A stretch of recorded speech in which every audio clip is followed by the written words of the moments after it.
Jumpa lagi di Sisi Baik, tempat berbagai fakta unik dan pengetahuan menarik. Prabu Dewata Prana, Sri Baduga Maharaja, atau lebih dikenal dengan nama Prabu Siliwangi, adalah raja yang memimpin kerajaan Pajajaran yang bercorak Hindu dan berhasil membawa kerajaan Pajajaran mencapai puncak kejayaannya. Siapa sebenarnya Prabu Siliwangi? Kapan dia berkuasa? Dan apa hubungannya dengan Raden Kian Santang? Tetaplah di Sisi Baik.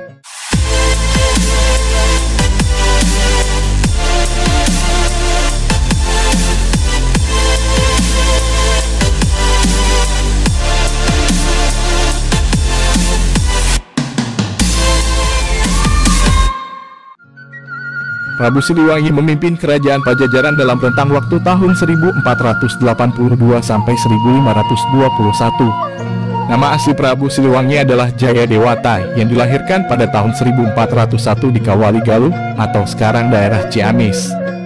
Dalam beberapa prasasti yang ditemukan, Prabu Siliwangi juga dikenal dengan nama Prabu Dewata Prana, Sri Baduga Maharaja. Beliau adalah anak dari Prabu Dewa Niskala yang merupakan cucu dari Raja Niskala Wastukencana, pemimpin kerajaan Sunda Galuh pada tahun 1348 sampai 1475. Kata Siliwangi adalah gelar yang diberikan kepada pemimpin karena menjadi pengganti atau silih yang bisa membawa harum atau wangi nama kerajaan Pajajaran. Gelar Siliwangi juga pernah disematkan kepada Niskala Wastukencana, kakek Sri Baduga Maharaja. Tapi seiring perjalanan waktu, gelar Prabu Siliwangi lebih melekat kepada Sri Baduga Maharaja. Dalam prasasti batu tulis, Prabu Siliwangi dinobatkan sebagai Raja Kerajaan Sunda dan juga sebagai Raja Kerajaan Galuh. Kerajaan Sunda Galuh inilah yang kemudian dikenal dengan nama Kerajaan Pajajaran.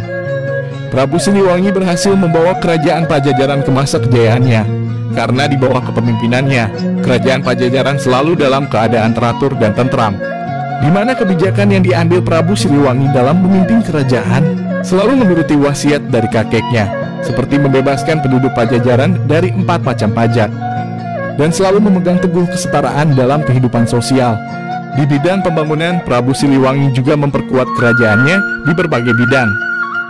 Pada sebuah naskah Portugis yang ditemukan, kerajaan Pajajaran disebut memiliki 100.000 prajurit dengan 40 ekor pasukan gajah, membangun parit pertahanan, memperkuat angkatan perang, dan menyusun formasi perang, walaupun untuk angkatan laut cenderung lemah. Berdasarkan yang tertulis dalam Babat Pajajaran, Prabu Siliwangi disebut memiliki 151 istri.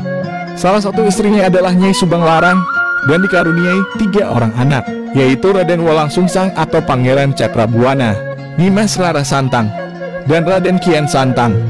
Nimas Rara Santang adalah ibu dari Syarif Hidayatullah atau lebih dikenal sebagai Sunan Gunung Jati. Raden Kian Santang lahir tahun 1315 di Tatar Pasundan, wilayah Pulau Jawa. Sebelum menuntut ilmu di Mekah, namanya berubah menjadi Galantrang Setra. Dan sepulangnya menuntut ilmu di Mekah, Raden Kian Santang terkenal karena menyebarkan agama Islam di tanah Sunda.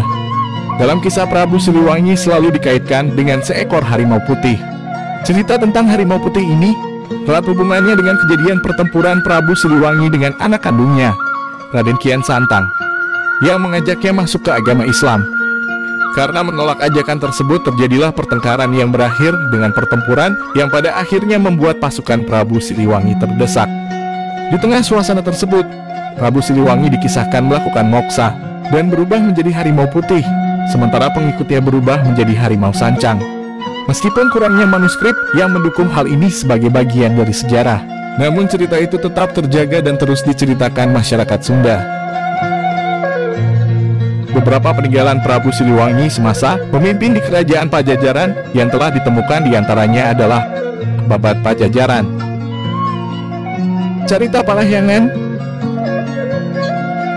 Carita Waruga Guru, Prasasti Batu Tulis di Bogor, Prasasti Kawali di Ciamis,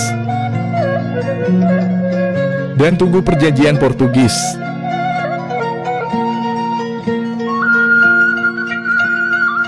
Sampai jumpa di video selanjutnya. Bagi yang belum subscribe, tekan tombol subscribe dan lonceng notifikasi agar tidak ketinggalan video selanjutnya. Like dan komen juga ya. Tetaplah di Sisi Baik dalam menjalani kehidupan.